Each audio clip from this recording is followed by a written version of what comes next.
الحمدللہ رب العالمین والصلاة والسلام علی سید المرسلین اما بعد فاعوذ باللہ من الشیطان الرجیم بسم اللہ الرحمن الرحیم قال اللہ تبارک و تعالی فی القرآن المجید والفرقان الحمید یا ایہا الذین آمنوا اتقوا اللہ وکونوا مع الصادقین آمنت باللہ صدق اللہ العظیم وبلغنا رسول النبی الامین الکریم ونحن علی ذلک لمن الشاہدین والشاکرین والحمد للہ رب العالمین۔ عقیدت و محبت میں جھوم کر درود شریف کا نذرانہ پیش کریں، پڑھیے اللہم صلی علی سیدنا و شفیعنا و نبینا و مولانا محمد مبارک وسلم صلاۃ و سلام علیک یا رسول اللہ صلی اللہ تعالی علیہ وسلم۔ جس کے دم سے بہار شریعت ملی، جس کے دم سے بہار شریعت ملی، ایسے صدر شریعت پہ لاکھوں سلام، ایسے صدر شریعت پہ لاکھوں سلام۔ عزیزان محترم، گزشتہ جمعہ کو جمعہ کے بیان میں آپ حضرات نے حضور صدر الشریعہ علیہ الرحمت رضوان کا تعارف نامہ کچھ حد تک سماعت کر لیا ہے، جس میں آپ کے ولادت، والدین کے نام و نسب اور آپ کا تعلیم و تعلم، تربیت اور تدریسی خدمات، اور اس کے بعد جو سب سے اخیر گفتگو ہوئی تھی وہ اخیر گفتگو یہی تھی کہ پٹنہ کی سرزمین پر اعلیٰ حضرت علیہ الرحمت رضوان کو سب سے پہلے صدر الشریعہ علیہ الرحمت رضوان نے دیکھا تھا، اور وہاں پر جب آپ قاضی صاحب کے انتقال کے بعد قیام پذیر ہوتے ہیں تو مدرسے کے انتظامیہ سے کبیدہ خاطر ہو کر کے جب شعبان کے مہینے میں اپنے گھر تشریف لاتے ہیں تو آپ نے شوال کے مہینے میں اپنا استعفیٰ نامہ بھجوا دیا کہ اب میں آپ کے مدرسے میں پڑھانے کے لیے نہیں آ سکتا۔ اب اس کے بعد صدر الشریعہ علیہ الرحمت رضوان 2 سال لکھنؤ کی سرزمین پر رہ کر کے علم طب کو حاصل کرتے ہیں، اور اپنی خداداد صلاحیت کی بنا پر آپ نے اپنا مطب شروع کیا اور بہت ہی کامیابی و کامرانی کے ساتھ رواں دواں ہو گیا۔ صدر الشریعہ علیہ الرحمت رضوان ایک مرتبہ کسی ضرورت کے تحت لکھنؤ تشریف لے جاتے ہیں، اور جب لکھنؤ تشریف لے جاتے ہیں تو لکھنؤ سے ہی قریب پیلی بھیت شریف ہے، جہاں پر آپ کے استاذ محترم شیخ الحدیث حضرت علامہ وسیع احمد محدث سورتی رحمۃ اللہ تعالی علیہ قیام پذیر تھے۔ اور جب اپنے استاذ محترم کی مقدس بارگاہ میں پہنچتے ہیں تو آپ کے استاذ محترم نے پوچھا کہ ابھی کیا مشغولیت ہے؟ صدر الشریعہ علیہ الرحمت رضوان نے ارشاد فرمایا کہ ابھی میں اپنا مطب چلا رہا ہوں اور اسی کام میں مشغول ہوں۔ تو جب آپ کے استاذ محترم نے یہ سنا تو آپ کو بہت ہی تکلیف ہوئی کہ اتنا عظیم فرزند اور اتنا ہونہار طالب علم جو اپنے مطب میں اب کام کر رہا ہے اور علم دین کو چھوڑ کر کے اب وہ مطب کا کام کر رہا ہے، تو آپ کو بڑی تکلیف ہوتی ہے۔ اور علامہ وسیع احمد محدث سورتی رحمۃ اللہ تعالی علیہ، آپ کا ارادہ یہ تھا کہ اعلیٰ حضرت علیہ الرحمت رضوان کی بارگاہ میں حاضری دی جائے، تو جب آپ اعلیٰ حضرت علیہ الرحمت رضوان کی بارگاہ میں حاضری کے لیے تشریف لے جاتے ہیں تو آپ نے اپنے شاگرد رشید حضور صدر الشریعہ علیہ الرحمت رضوان سے ارشاد فرمایا کہ آپ بھی میرے ساتھ بریلی شریف چلیں اعلیٰ حضرت علیہ الرحمت رضوان کی بارگاہ میں حاضری کے لیے۔ اور یہاں سے نکلنے سے پہلے ہی حضرت وسیع احمد محدث سورتی رحمۃ اللہ تعالی علیہ نے ایک خط لکھ دیا اعلیٰ حضرت علیہ الرحمت رضوان کی بارگاہ میں کہ صدر الشریعہ علیہ الرحمہ نے اپنے کام کو چھوڑ کر کے وہ مطب کا کام شروع کر دیے ہیں، آپ کسی طریقے سے انہیں بریلی کی سرزمین پر روک لیجئے۔ اب یہ دونوں حضرات اعلیٰ حضرت علیہ الرحمت رضوان کی بارگاہ میں جب پہنچتے ہیں اور اس کے بعد جب وسیع احمد محدث سورتی رحمۃ اللہ تعالی علیہ کی واپسی ہوتی ہے تو اعلیٰ حضرت علیہ الرحمت رضوان نے ارشاد فرمایا کہ آپ کو بریلی کی سرزمین پر ہی قیام فرمانا ہے، آپ کو گھر نہیں جانا ہے،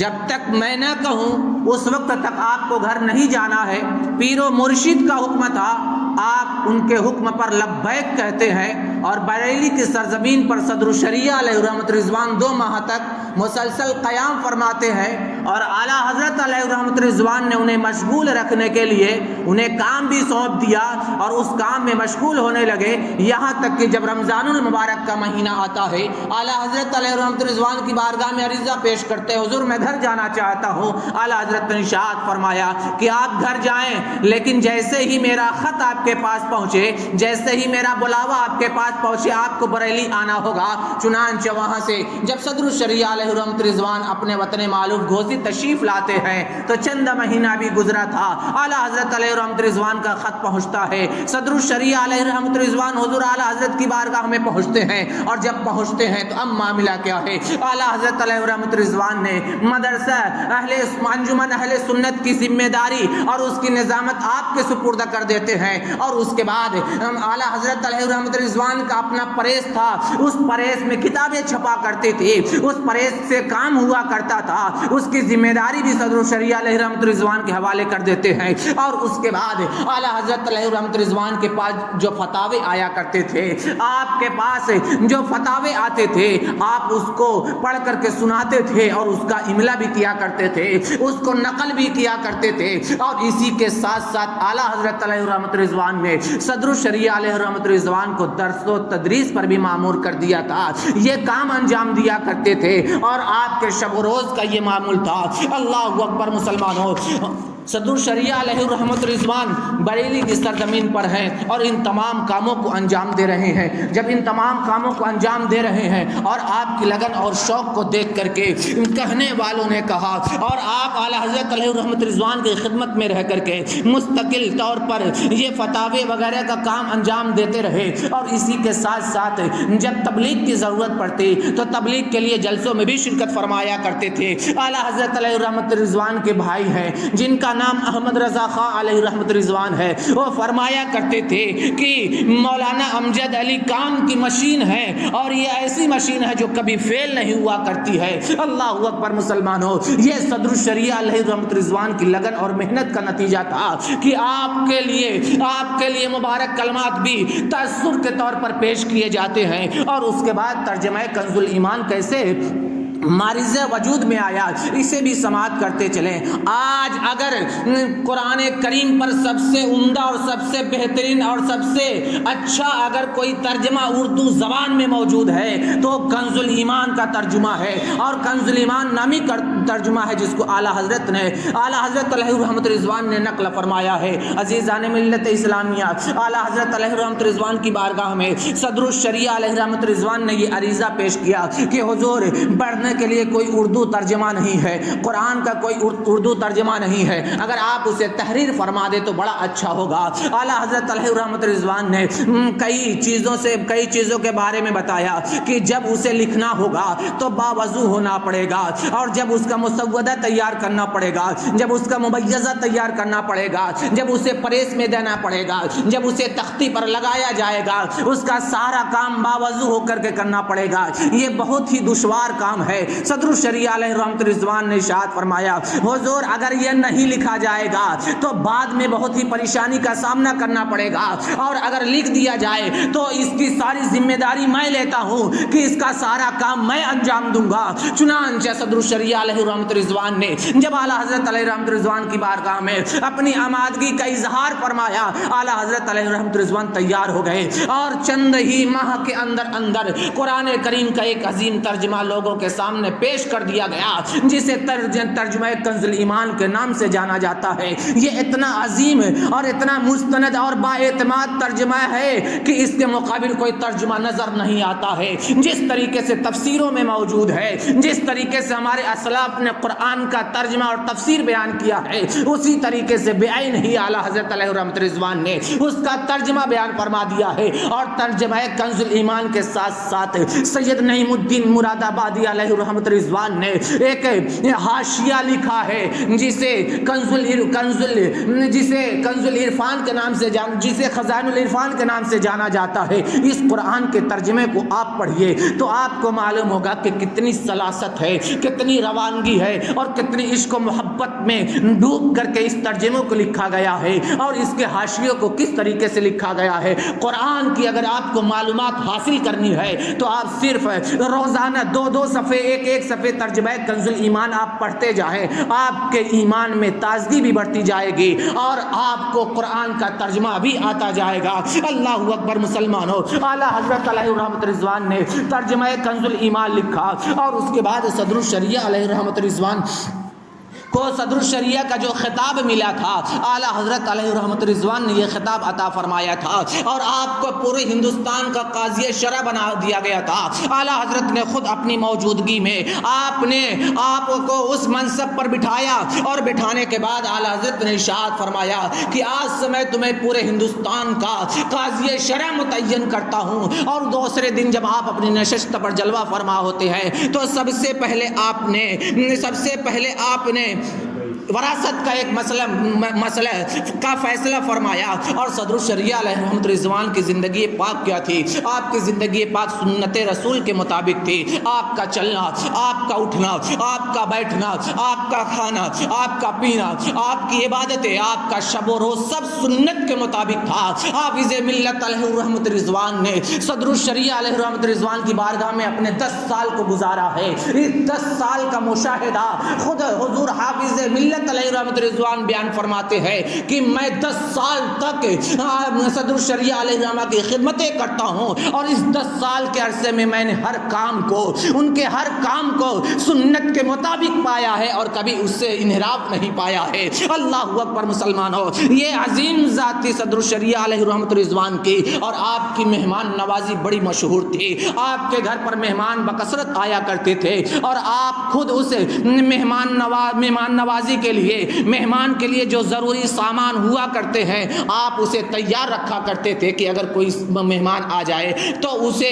زیادہ تکلیف اٹھانا نہ پڑے اور اسے انتظار نہ کرنا پڑے، اس لیے مہمان نوازی کا سارا سامان اپنے گھر میں موجود رکھا کرتے تھے۔ صدر الشریعہ علیہ رحمت رضوان کا معاملہ، ہر کام آپ کا سنت کے مطابق تھا۔ اللہ اکبر مسلمانوں، اور ایمان کے بعد جو سب سے ضروری چیز ہے وہ نماز ہے، اور نماز کے تعلق سے صدر الشریعہ علیہ رحمت رضوان کی عادت مبارک تو دیکھیے۔ صدر الشریعہ علیہ رحمت رضوان چاہے سفر میں رہے ہوں، چاہے حضر میں رہے ہوں، کہیں بھی رہے ہوں، کبھی ان کی نماز قضا نہیں ہوئی ہے۔ ایک مرتبہ کا واقعہ ہے، حضور حافظ ملت علیہ رحمت رضوان ارشاد فرماتے ہیں کہ دارالعلوم معینی اجمیر شریف میں صدر الشریعہ علیہ رحمت کو ایک مرتبہ شدید قسم کا بخار آتا ہے، اور جب بخار آتا ہے تو آپ پر گشی طاری ہوتی ہے اور آپ بے ہوش ہو جاتے ہیں، اور ظہر کی نماز کا وقت نکل جاتا ہے، اور جب ظہر کی نماز کا وقت نکل جاتا ہے آپ بیدار ہوتے ہیں۔ تو بیدار ہونے کے بعد صدر الشریعہ علیہ رحمت نے حضور حافظ ملت علیہ رحمت رضوان سے پوچھا کہ نماز کا وقت باقی ہے یا نہیں باقی ہے؟ تو حضور حافظ ملت نے فرمایا کہ نماز کا وقت تو ختم ہو چکا ہے۔ تو آپ نے ایک آہ بھری، آپ نے ایک درد بھری ایک آہ لی، تو حضور حافظ ملت علیہ رحمت رضوان نے ارشاد فرمایا حضور کہیں درد ہے کیا؟ تو تو انہوں نے فرمایا درد نہیں ہے بلکہ نماز کے قضا ہو جانے کا مجھے یہ غم ہے اور اسی وجہ سے میں نے یہ آہ بھری ہے۔ تو حضور حافظ ملت علیہ رحمت رضوان نے وضاحت کرتے ہوئے ارشاد فرمایا حضور بے ہوشی کی حالت میں اگر نماز قضا ہو جائیں تو اس پر کوئی مواخذہ نہیں ہوگا۔ قربان جاؤ مسلمانوں، صدر الشریعہ علیہ رحمت رضوان نے جو پیغام دیا آپ ارشاد فرماتے ہیں کہ یہ ساری چیزیں اپنی جگہ پر ہے، لیکن کم سے کم ظہر کی نماز میری نہیں ہوئی، ظہر کی نماز میں نہیں پڑھ سکا تو میں اللہ کی بارگاہ میں مجھے حاضری کا جو موقع ملنا تھا میں اس سے دور رہا، اس لیے جو اللہ کی بارگاہ میں حاضری کا موقع تھا اس کو نہ پا کر کے بہوشی کے عالم میں وہ گزر گیا ہے، اس لیے درد بری آہ لیتا ہوں۔ اور صدر الشریعہ علیہ رحمت رضوان کی آخری عمر میں ان کی بینائی چلی جاتی ہے، ان کی بینائی کمزور ہو جاتی ہے، اور جب بینائی کمزور ہو جاتی ہے اور آپ اس وقت اپنے وطن معلوم گھوسی کی سرزمین پر قیام پذیر ہوتے ہیں اور پابندی کے ساتھ مسجد میں جا کر کے جماعت کے ساتھ نمازی ادا فرماتے ہیں، فجر کا وقت ہے، آپ نماز کے لیے نکلے ہیں، بینائی کمزور ہو گئی ہے، راستے میں کنواں پڑتا ہے، آپ راستے میں چل رہے ہیں اور بینائی کمزور ہونے کی وجہ سے راستہ نہیں پتا چلتا ہے، سامنے کنواں آتا ہے، آپ منڈیر پر جیسے ہی قدم رکھتے ہیں کہ پیچھے سے ایک بوڑھی عورت کی آواز آتی ہے، ارے مولوی صاحب کہاں جا رہے ہیں، سامنے کنواں ہے۔ فوراً صدر الشریعہ علیہ رحمت رضوان نے اپنے قدم مبارک کو روکا اور اس کے بعد وہاں سے پلٹ کر کے مسجد کی طرف راستہ دیکھتے ہوئے مسجد پہنچ جاتے ہیں۔ اللہ اکبر مسلمانوں، یہ صدر الشریعہ علیہ رحمت رضوان کی نماز کی پابندی کا عالم تھا۔ اور صدر الشریعہ علیہ رحمت رضوان کا معاملہ کیا ہے، اگر آپ کو اسے پڑھنا ہے تو آپ بہار شریعت جلد اول کے شروع کے صفحات کا مطالعہ کر سکتے ہیں، حیات صدر الشریعہ کو پڑھ سکتے ہیں اور صدر الشریعہ نمبر کو پڑھ سکتے ہیں۔ اس مختصر سے وقت میں بہت زیادہ نہیں بیان کیا جا سکتا، بہرحال جو آپ کے حیات طیبہ کے مختصر سے گوشے ہیں اس کو آپ کے سامنے پیش کر دیتا ہوں۔ صدر الشریعہ علیہ رحمت رضوان نے ہمیشہ اپنی پوری زندگی علم کی نشر و اشاعت میں گزار دی اور آپ نے علم دین کے لیے ایسی شمع روشن کی کہ صبح قیامت تک اس کی لو سے فائدہ اٹھایا جائے گا، یعنی آپ نے امت مسلمہ کو اردو کی زبان میں بہار شریعت جیسی نامی اور عظیم کتاب عطا فرما دی ہے۔ اللہ اکبر مسلمانوں، اعلیٰ حضرت علیہ رحمت رضوان کی مقدس بارگاہ میں صدر الشریعہ علیہ رحمت 18 سال تک رہتے ہیں اور اعلیٰ حضرت کے بارگاہ کا یہ فیض تھا کہ صدر الشریعہ علیہ رحمت رضوان نے بہار شریعت جیسی عظیم کتاب کو رقم فرما دیا، جس کی اردو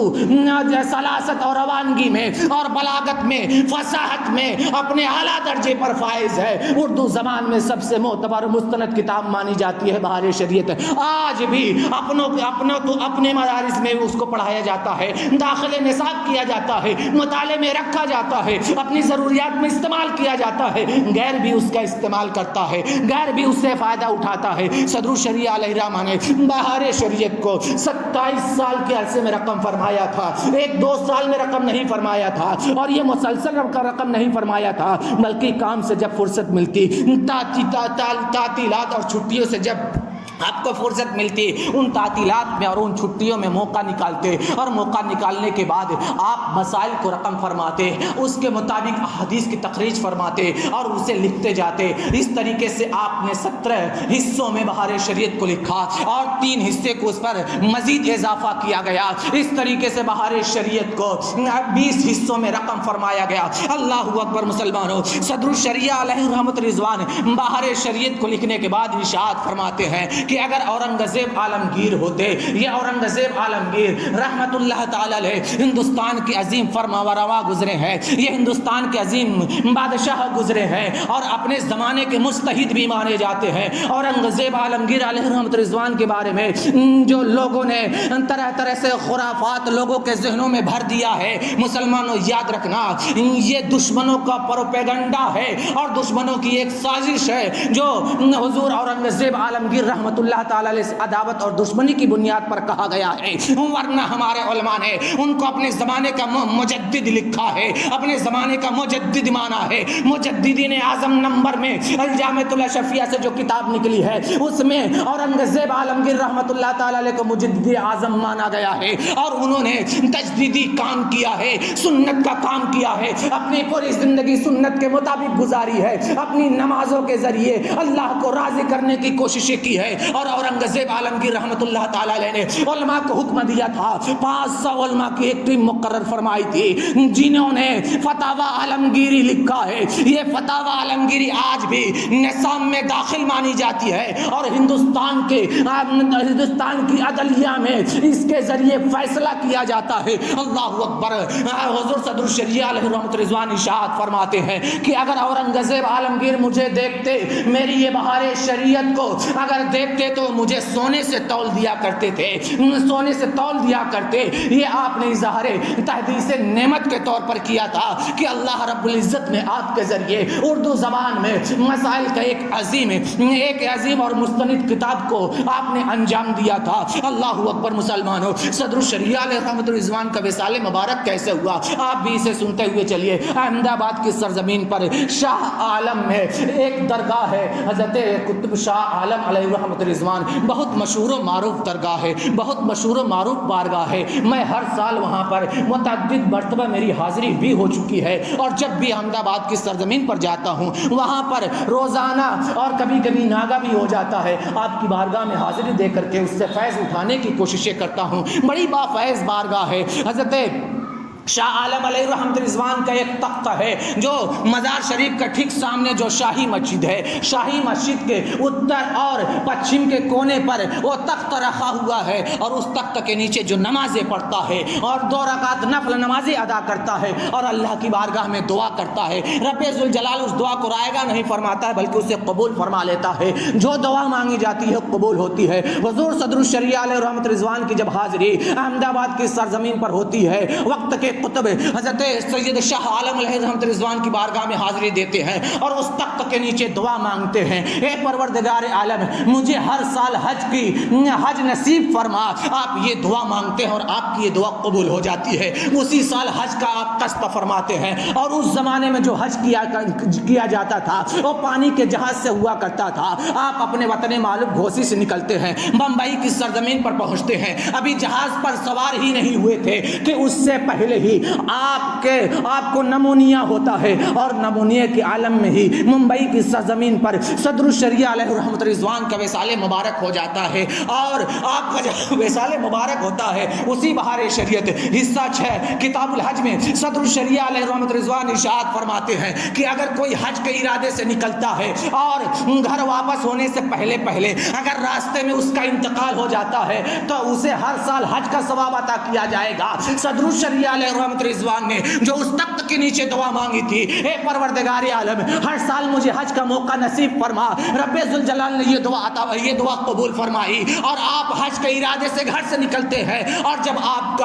کا جنازہ نکلتا ہے تو واپس آپ کے گھر آتا ہے۔ اللہ اکبر مسلمانوں، اس طریقے سے اس تخت کے نیچے جو دعا مانگی گئی تھی وہ قبول ہو جاتی ہے، اور صبح قیامت تک ہر سال انہیں حج کا ثواب ملتا رہے گا، حج کا ثواب وہ پاتے رہیں گے۔ اسی لیے تو شاعر نے کہا ہے جس کے دم سے بہار شریعت ملے، جس کے دم سے بہار شریعت ملے، ایسے صدر شریعت پہ لاکھوں سلام۔ یہ صدر الشریعہ علیہ رحمت رضوان کی مختصر سی حیات پاک ہے۔ انشاءاللہ العزیز کل اور پرسوں ان کا عرس منایا جائے گا، کل چھوٹا عرس ہے اور پرسوں ان کا بڑا عرس ہے۔ اس لیے آپ لوگوں کی بارگاہوں میں میری یہ گزارش ہے کہ صدر الشریعہ علیہ رحمت رضوان کی بارگاہ میں خراج عقیدت پیش کریں، اگر ہو سکے تو آپ ان کی بارگاہ میں حاضری دیں، اور اگر نہ ہو سکے تو آپ یہیں پر اپنے گھروں سے ان کی بارگاہ میں خراج عقیدت پیش کریں، اور جو انہوں نے پیغام ہمارے لیے چھوڑا ہے، جو انہوں نے درس ہمارے لیے چھوڑا ہے، جو انہوں نے دین کی خدمتیں کی ہے، اسے ہمیں زندہ کرنے کی کوششیں کرنی چاہیے۔ یہ بھی خراج عقیدت ہے، اور ہر طریقے سے دین و سنت کا کام کرنا چاہیے،